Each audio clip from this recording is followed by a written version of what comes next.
get into this right here. Troubling times in the NBA, folks. The NBA, woo, what are we going to say about this NBA? You know, a lot of stuff's going on, and I think it's the end times for the NBA. They're saying the most ridiculous things in the NBA today.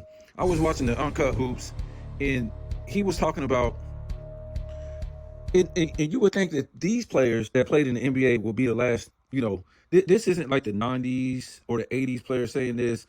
These are like more the 2000s players. And tell me if I'm wrong. If you heard like an 80s or 90s player, NBA player saying that international players can't be the face of the NBA.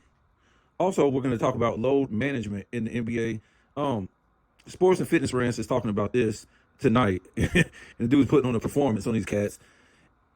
It's just sad what it is, but we're going to talk about that in a minute. But because everybody's starting to talk about it. So, they're saying international players can't be the face of the NBA. And what's so crazy about this is I've only been seeing like, you know, mostly 2000s people say this. I'm not for sure. Did Charles Barkley and Shaq and Kenny say this? I'm not for sure. Let me know, but I've been hearing it more from the 2000s guys and stuff like that. I think they might have discussed this. I don't know where it went with Kenny and Charles and Shaq. I'm not for sure. But when did this become a big problem? I don't know, because it seems to me, you know, the whole Gilbert Arenas, he said, you know, he don't want European players in the league, period. And we took this all the way back. I don't know, folks.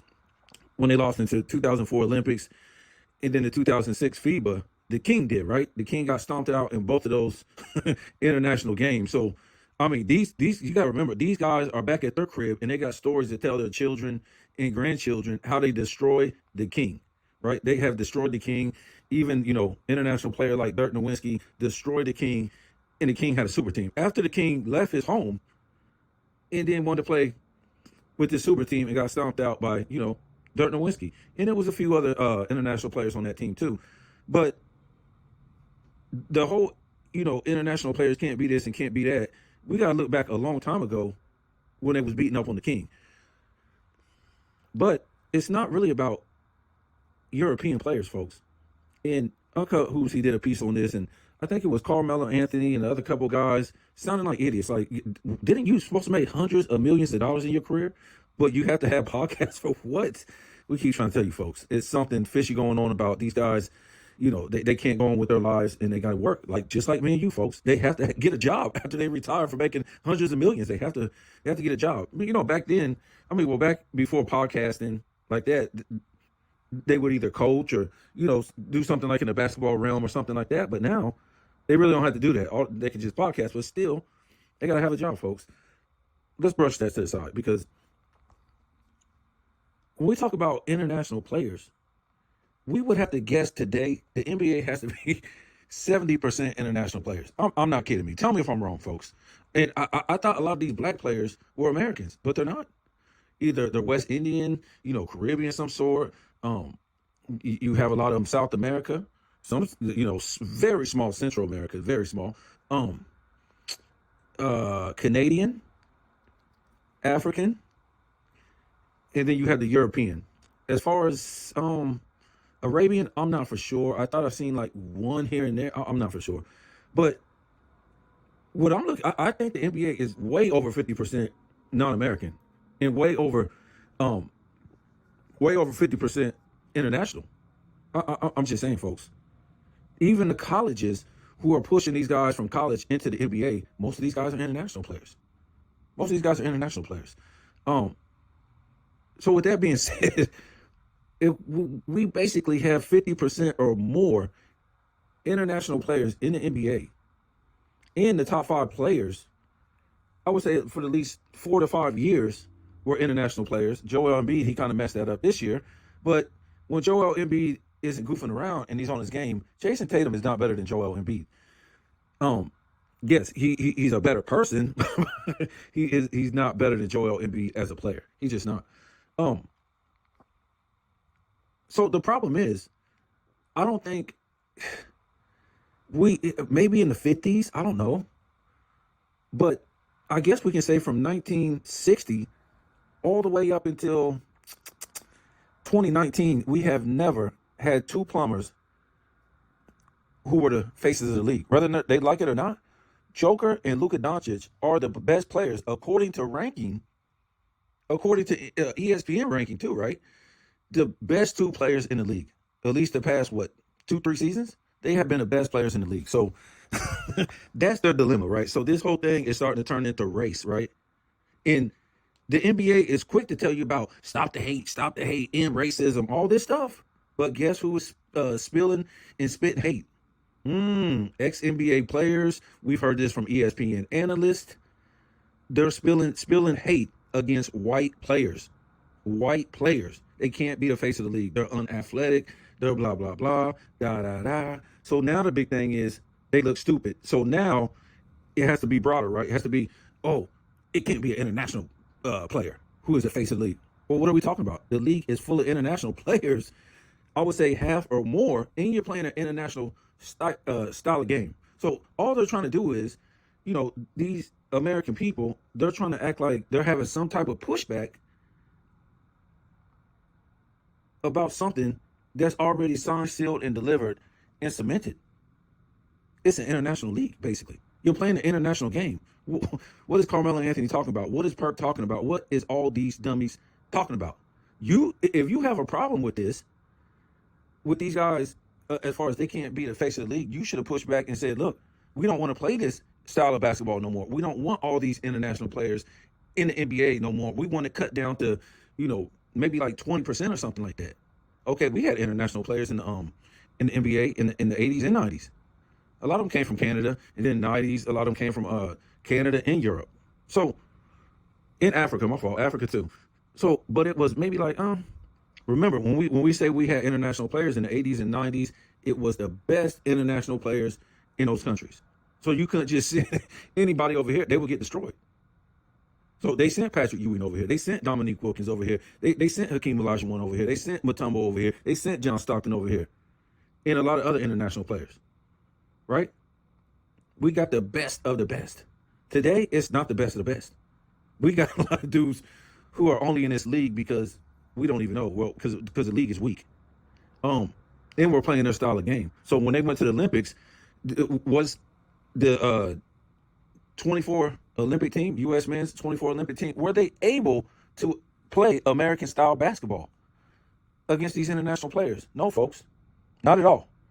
They wouldn't know how to play American-style basketball because they never have in the 2020s in much of the 215s, in my opinion.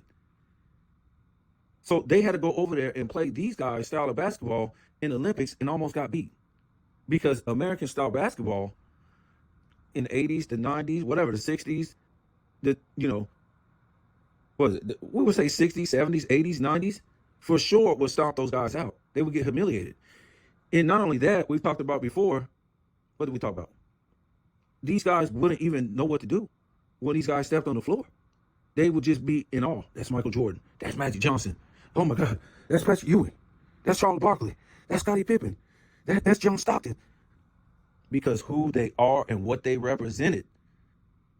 And then guess what? After they would be starstruck, it would all set in, and then they would get their asses ran off that court, folks. They would get ran off the court. Play your international game of three-point chuck up. We'll play ours. You're going to get dominated. You're going to get dominated. Chuck up all the threes because you're not going to be open. All this driving to the basket, and a defender comes off his guy, and he's got to help the guy that's driving. No, none of that. Because guess what? Our defenders back in the day could hold their own. They wouldn't have to collapse off their guy, come off their guy to help the guy that's driving in the lane. No way. And guess what? It's going to be a man inside waiting for you too. All that stuff ain't going to work. We got great defensive guys. It ain't working like that. That's this bullish today. The dude drives in, and then the guy that's guarding him, for some reason, he can't defend him on his own. So he needs help from another guy. Now the guy that's driving with the ball, he's got a double team on him. Now he's kicking it to the open guy. And then now he got to decide, am I going to shoot? Because another guy is coming off his guy, come get him. Am I going to shoot this? Or the guy going to come so fast, I'm going to just hot potato to the next guy. That stuff wouldn't work with the 80s and 90s guys because they won't come off the guy. It just wouldn't. So what I'm trying to say is the guys back in the day would crush these international players. They're too small too. I mean, you had to be 7 foot, especially back in the 80s, the 90s, the 70s, in the 60s. to play center. Now there was anomalies, like Bill Russell, something like that. But for the most part, you had to be 7 foot to play center. You couldn't play center unless you were 7 foot. Yep. So to me, and I beat up on international players. I don't think they're that skilled because they told us in the past, oh man, these guys we bring we bring them in because they're more fundamentally sound than the United States players. And really, I haven't seen it. All I've seen was travel carry, and they shoot threes. That's it. I don't really see them do anything more than American players. And what do American players? They're not playing American style of basketball. So how can we say they're not fundamental? They don't have the skills of international players because they're no longer playing American style basketball. They're trying to play this international game, which makes them look stupid. So basically, this is what we're teaching in the United States now on every level, high school, college. We're playing an international game to accommodate these international players. But in the mix of the whole thing, when it got started to change over to this international game for Americans, they look stupid trying to play it because they wasn't playing this all the way until they was young. You know what I'm saying? The game was never played like this. So at first it was, kind of confusing to them that this isn't real basketball. It wasn't taught like this ever. This is taught so people who aren't supposed to be on these levels can play, right? Right? Right or wrong? I mean, I'm trying to tell you, this is like if we took the offensive line away from the NFL and the defensive line, and you just left the rest of the guys, and you just hiked the ball, and you couldn't cross the line unless the quarterback crossed the line. So you couldn't come for the quarterback unless he, ran past the line. That's the only way. What do you think is going to happen? This guy's they're going to be scoring like hell. No pressure. The quarterback maybe, I don't know, maybe might be able to get 100 rushing yards a game. Easily. And the scores are going to be like, 75, 80, all this stuff. And then they say, oh man, look, these guys are just way better than the guys in the past. I mean, how ridiculous does that sound, folks? This is what they have did with the NBA. They have crippled the rules of what used to be the game. And now they're trying to tell you that these guys are better these days because they have to go by some fantasy rules. Some fantasy rules that we've never seen before. But as far as the game itself today, it is what it is. Joker, to me, is the face of the league. I mean, we can try to act like Luka is. Yes, he's the second best player. He ain't won an MVP. He ain't won a championship. Joker is the best player in the game. He's the best player in the 2020s. He's going to dominate the 2020s. It doesn't matter what we say. They've changed the game. He might, he might be like a Bill Russell. I mean, not Bill Russell, Wilt Chamberlain. As far as only winning one, Wilt won two, but I'm just saying not winning a lot of championships, but dominating, statistically, but not, not like Wilt in that way. I'm just trying to make some comparison. I don't know, man. I mean, we all know if you take championships away, Wilt is the greatest. Wilt is basically the greatest player of all time. On-court player, period. Who had a better career? Okay, Michael Jordan. Okay, maybe Kareem. So overall, I still got Wilt number 2. But like I said, now they're trying to use this international card and saying, oh, SGA can't be the face, MB can't be the face, and then the European players in general, they can't be the face. So international players can't be the face, but they're basically the top 5, 6 players in the league.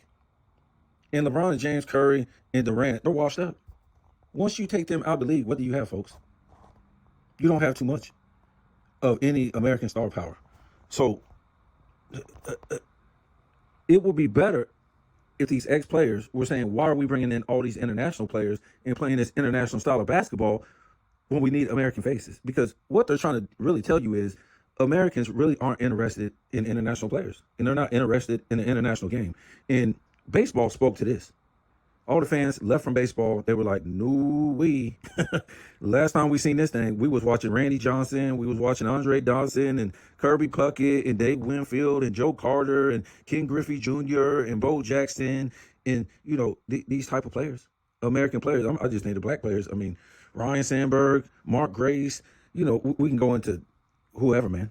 And this isn't like exclusively really to, American players, because I think 90s, basically in 80s, it was real diverse for me, right? We had Spanish players at the highest level. We had American players, whether white or black, at the highest level. It was just a mix, bro. But I just named the black players because they mostly brought the soap opera and the drama. Doc Gooden and Daryl Strawberry getting caught with hookers and hotels. you know, Kirby Puckett being defiant. And who's this guy? I can't even think of his name. Oh, Deion Sanders and Bo Jackson playing two sports. I mean, this is crazy, folks. If you knew what sports was back then, it was just, I never thought baseball would be like it was today.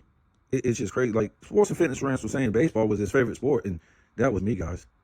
That was my favorite sport growing up. I was a natural in baseball until I messed up my shoulder. Um, but yeah, I always watched baseball. Braves broke my heart. Cubs broke my heart. But what they're looking at really in reality is what happened to baseball is about to happen in basketball. It's about to happen in basketball. So American people, they said we don't care about these guys because they can't sell the game. They're not of the culture. They can't, they just can't. The same thing happened in baseball. You got a whole bunch of people who don't speak English. You can't even sell the game. And it's not that they're not great players. They're great players, but color don't make you a great player. They got all these international players, and it's basically Latinos off of greed because they didn't want to pay American players in a farm team 2-3 million a year. So they started the Caribbean leagues, pay these guys like 10 grand, 20 grand, 30 grand. That's a lot of money to them, 50 grand. And then they can see how they're going to turn out and bring them up to the major league. So it just got out of hand. And now that, I don't support that. No, I can't support it no more. Plus you don't have a soap opera. That's the biggest thing is they try to have these fake soap operas now, and they try to keep it going. The smoke screen was the Barry Bonds thing, a little bit of the Sammy Sosa, Mark McGuire, and Rafael Palmeiro, all those guys on the back end of the 2000s while they were bringing in all these international players and not, bringing American players into the league anymore. So that was the distraction, right? The steroid scandal. And then, the Barry Bonds, especially to keep your mind off of where the hell is all the American players going?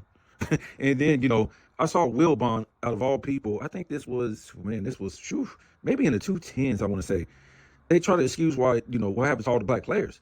And to me, they should get rid of Jackie Robinson Day because it's really sad. They use Jackie Robinson and there's basically no black players. So black players did something so everybody else can come run over them. And that's what desegregation was anyway. So they might as well get rid of the whole Jackie Robinson Day and stuff like that because, that's a shame. But yeah, the Will Bond and they was having that discussion on ESPN talking about, the black players not being in the league, not being picked no more and all this stuff. You know what they said? This was the most ludicrous thing you ever heard. They said black players don't want to play baseball no more. They're gravitating towards football, the NFL, and basketball. So I said, what? So you're trying to tell me a sport that white people had an 80-year head start in the major leagues, none against white people, I'm just saying, in black people came in, broke the color bearer record, Jackie Robinson, whatever like that, and to this day, black people still own half the records after white people had an 80-year head start? Also, the main thing is that makes you want to laugh because I play baseball, I play basketball, I play football, but you're trying to tell me in baseball where there are not only guaranteed contracts, but on offense, you sit down. On defense, you stand around. So you're trying to tell me black people who were naturally gifted at baseball and were begged to come into the major leagues and dissolve their leagues, which was the Negro leagues, because you do know that, right? They came knocking on the door of the Negro leagues, begging them to come into the MLB. But what they try to make it sound like, Negro players in their league weren't getting paid enough, so they came to the MLB. Yes, that is true. They wasn't getting paid as much, but it was the MLB that was knocking on the Negro leagues because they wanted the soap opera. They wanted the excitement. They wanted the athleticism, folks, that they didn't have in the league. So that just seems like the most ridiculous thing you ever heard of. People who were natural at this sport, baseball, it would rather bust their faces up, heads up, playing football. Basketball ain't that bad, but still, what would you rather do? Would you rather play baseball where you on offense you just stand around? Oh, my fault. You sit down. On offense you sit down, and on defense you stand around with guaranteed contracts. These people lie, man. That's what they do on ESPN. That's why I started to get disgusted with them because all they do is lie. And Michael Wilbon act like he's this black man when he ain't. He's one of the biggest sellouts ever. So yeah, that's pretty much it. It doesn't bother me if Joker or Luka is the face of the NBA. The problem is also they look stupid because two plumbers is running the so-called most athletic, most skilled era of all time. It's laughable. Laughable. Two dudes with titties run around running the NBA. And then you got another plumber just won a three-peat on the dunk contest. And you see, it's funny when you see Luka and Joker, they just be doing these guys. They be doing these unathletic black guys. They just, they just be doing it, man. Um. So yeah, this load management in the NBA, it's I don't even know what to call this, man. It's I don't even know what to say, man. This thing I'm speechless about because I don't even know if I want to talk on it. Really, it's the most the saddest thing you ever seen. I had some words for it, but now I'm like I'm lost. I don't know what to say. I don't know what to say, folks. These fans, when you really don't have real NBA fans, these things happen, folks. These fans. I'm sorry if I offend any young people or anything like this, and I might not mean all the fans today as far as like the young people, but there's no standard. There's no standard. Okay, for the most part, the fans that held a standard and the players that wanted to hold a standard for the fans, those fans left. You saw the viewership, how it done dropped off the damn map. And we told you before, well, and I mentioned it, and you go back and watch some of these games, folks, and especially like in the 90s, when, or the 80s or something, where they kept the mic like real close to the court, and, and you saw a guy travel or carry, what the audience did. Oh, man, it would be a roar, right? It'd be calling carry and travel and all this stuff. It would just be like a big moan. You know what I'm saying? If the crowd thought you carried or traveled, I mean, it's basically out the door today. Those rules don't apply. So, there's no standard. The fans don't hold these players to a standard, and the players don't want to hold no standard for the fans. And this is why they're low managing. And you see a lot of these arenas, yes, they're still full, no doubt about that. But the way these players have treated the game, the way they act, the style of play they play, 90s, 80s, and much, a lot of 2000s fans would not support this, folks. Half of those arenas, they would be dead. They won't support it. It would have fell off the map a long time ago. But the NBA really just doesn't know what to do about right now. They lost most of their viewership. They don't know what to do. They went to this international game to try to please, their fans internationally. They was trying to bring in a lot of Asian people at the time. I mean, in the 210s, it really didn't work out as far as, big popularity, or I would just say, great players in general. You had Jeremy Lin and Yao Ming, but for the most part, the rest of them just didn't work out, man. They've been trying to do everything, and now they're trying this international thing. I don't know. Maybe they'll switch in the next decade. I'm not sure, but they have no standard in the 2020s for anything, and they don't know what to do. Their international viewership is so big that they need to keep it because Americans they done spoke, man, and if they don't keep this international viewership high, they won't be able to sell any advertising. We'll see where they go, man. They want the NBA to be 95% like soap opera now instead of on-court greatness. The players don't care. Charles Oakley and Michael Jordan, they were talking about this on this guy's channel. I was watching earlier. He said something's wrong with these guys. Starting in the 2000s, they were lazy. They don't like to practice. They don't like to work on every level of their game. He said the coaches didn't hold them accountable for coming to practice on time. All this different stuff, man. Michael Jordan didn't have no. That's what I'm trying to tell you. Michael Jordan didn't come back for a paycheck. Michael Jordan, well, he came back with the Wizards for the. He wanted to keep playing. He felt like he could keep playing, but half of that it irked him. It irked him bad to see these guys out here. It's like, what the hell are you doing? You know what I'm saying? We're paying you all this money, and you can't even rebound. You can't play X's and O's. That's the biggest problem right there. The X's and O's and stuff like that. They didn't know what the hell they were doing. So I think that kept trickling down throughout the time, you know what I'm saying? Throughout the 2000s into the 210s, they, and then it's with the coaches too. You can't like be a coach no more. You just gotta let these guys go out and play and act like they got all this greatness. They gotta cut out defense because these guys don't have it all in them to play defense and offense and be two-way players. But really, none of them do. So you just really got one-way players who aren't, that good at both sides of the ball. When we talk about, it was just so many great two-way players throughout the years. Even when we say, okay, Magic Johnson wasn't a two-way player or Larry Bird wasn't, It was because, it was who they was going against at that forward position or that point guard position, who was a great defender. They were good defenders. They just weren't great. Okay, to be back then in the 80s, the 90s, the 70s, the 60s, that type of stuff right there, you had to be a great defender to be on an All NBA defensive team. You couldn't be a good defender. You had to be great. You had to be great to be on an All NBA defensive team. Look what Michael Jordan did his first, 84 to 85, and then 86 to 87. He didn't make defensive team. And go look at his defensive numbers. It's ridiculous. But you could look at another guy who, you could say, oh, Michael Jordan should have been over him on those defensive teams. Well, he might have. He should have maybe. But you can't say that guy was a scrub. I think, who was it? Michael Cooper maybe? I don't know who was over him. But no, that was for this maybe defensive player of the year. I don't know. But you could always look at that guy and say, well, damn, he wasn't no scrub neither. but basically, you had to be great back then to make a defensive team. You couldn't be good. What LeBron James did every year, he was on the defensive team, right? Defensive first team or the second team one time. He was a good defensive player. He wasn't great. He wasn't great, folks.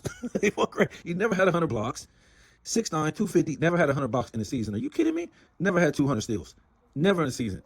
Never for his size. And he don't even have to have 200 steals. But I'm just saying, no. He was never a great defender. And most of the times, this guy playing small forward, and everybody's smaller than him. So we don't know how he never had 100 blocks. It's just incredible. So I'm gonna go ahead and get off of here. As far as this load management, this is up for the people who come watch these games. They need to hold the standard. They need to stop paying for season tickets to watch this crap. But obviously, they don't care, folks. This couldn't happen back in the day. We didn't have social media. We didn't have all this blah blah blah talking stuff like that. It was just, if you showed up and these guys weren't playing, them guys probably gonna cuss you out in the audience. I'm trying to tell you. You could be at Boston, you could be at Chicago, you could be at Salt Lake City, you could be at Philadelphia. Anywhere you playing, fans are cussing out their team. They're cussing out the opposing team. Oh, we knew you weren't gonna make that funky ass shit. You've been missing free throws all fucking season. You smuggling. I'm trying to tell you, these dudes were ruthless. Why'd you even fucking shoot that? You knew you couldn't fucking hit that. Fuck you and your fucking mother. These people was crazy, man. They was the fans were the coaches, and these players had to hear this type of stuff. And sometimes you see the players on the bench and be like, "Woo," but you couldn't do nothing about it, folks. These were the people coming to pay to see you play. It didn't matter. But guess what? The NBA was still big then. They love their players, but at the same time, you got to remember, these players are making millions to play a game. They're supposed to be on the highest level. Us as a group, we're paying you millions of dollars. Guess what? I was saying this the other day, right? On Too Raw for TV, he was talking about load management. He was talking about how Curry needed to take a mental break or something like this. And I said, well, guess what? These guys basically play 3 times a week and play 3-hour games, right? 2.5, 3, whatever like that. Let's just say 3. Play 3-hour games. So 3 games, 3, 6, 9. That's 9 hours right there. So they work 9 hours a week, literally running up and down the court. That's the biggest work they do. So they work 9 hours. We could say they don't even practice today. So they work for 9 hours a week and get paid tens of millions of dollars a year, folks. And then they get endorsements and stuff like that. And they can't show up to work for only working 3 times a week, 3 hours a day, and 9 hours in a week. You gotta be kidding me, folks. And this is why these guys back in the day, they worked out, they treated their bodies right in practice and stuff like that so they can stay on the court. This is why, folks. Because they knew they were doing this for the fans. They knew they worked for the fans. They didn't work for that organization. The fans is what pays the players, not the organization. People get that wrong. The organization don't be like, yeah, come on in. We're just gonna give you all this money. And we're gonna charge. If that's the case, okay, let the fans in for $1 each. $1 a game. If the organization pays the players, let the fans come in for $1 each a game. Yep. It don't work like that, folks. So when we was talking about, the fans back in the day, they would cuss out the players. They would cuss out their own home team Why'd you let this fucking guy go? You should not. How come you did? You know, if you wasn't there to make a player, defensive player, whatever like that, them dudes is cussing you out or yelling at you in the stands. It's crazy, man. You miss a free throw. These dudes in the stands is acting like what? They acting like your coach. That's the least thing you got to worry about is the damn coach. Even the coaches will be on top of you back then too. They'll pull you to the side when you come to the bench and scold you and give you a lesson and stuff like that. When do you see that these days, folks? You don't see that. You really, it's starting to be. You don't even see that in college now. That's what's so sad. That's what's so sad. And now it don't even exist in the pros. So we always tell you, you know, for the younger people in the 90s, the 80s, everything was tougher back in the day. I was thinking about this today. I see all these people. Nobody drives around no junky car or nothing. Everybody, you know, everybody, even people coming to this country yesterday, they get nice. They can drive a nice car. They can get a house like right away now. They can have $1,000 a week and stuff like that. That stuff didn't exist when I was young, man. You'd be lucky if your parents drove a nice car, man. You'd be lucky. Our parents would drive around in hoopties and could barely pay the rent, barely put food on the table, all this stuff, man. It's so easy to make money now. What I'm trying to say is things were tougher back then, but everything was better back then because it was tougher. It was only the best of the best at the top, whether it was music, movies, sports, sitcoms, everything. So only the best was at the top because the competition was fierce. But now there's no more competition. You don't have to be great no more. You don't have to be great no more. A lot of jobs too, not just sports. But you don't have to be great no more. They don't want that kind of greatness no more. Every you know, greatness will hurt feelings now. Oh, you can't hurt nobody's feelings. If you compete too hard, you're gonna hurt somebody's feelings. So everything has to be like, you know, in sports has to be like a big soap opera now. You know, it's not real competitive no more. The media will just create this soap opera and sell it based on the soap opera instead of real competition. So I'm just trying to tell you, these guys load managed because the fans. They know that they couldn't do this to their fans in the 80s and 90s. Like I said, 76, you be getting cussed out from sitting on that damn bench. What the hell you mean you didn't show up because your damn elbow hurts or you just need a mental break? They will be cussing you out all through the damn. I'm trying to tell you, man. You better have a good reason why you're sitting out. Can you ask Pastor Ewing why he was wearing damn knee pads? He was wearing knee pads like half his damn career. His knees was on fire half of his career, folks. And he still went out there and played. And a lot of players went out there and played. And they were messed up. Ain't no excuse. Ain't no excuse. But like I said, they know the deal, man. They were playing 3 times a week for the most part. 3 hours a day they were working. In 9 hours in a week. Basically. If you take away practice. Especially, I mean, I guess you can't take away practice back then, but, you know, okay, let's up it up and say, you know, they were working, you know, 13 hours a week. You know how many hours the normal person works? 40 hours to 60 hours a week. And look what we get paid. So these guys knew back in the day, even though, you know, whatever the circumstances was, they owed it to the fans. Because the fans made sure they lived a great life. They were living in luxury because of the fans.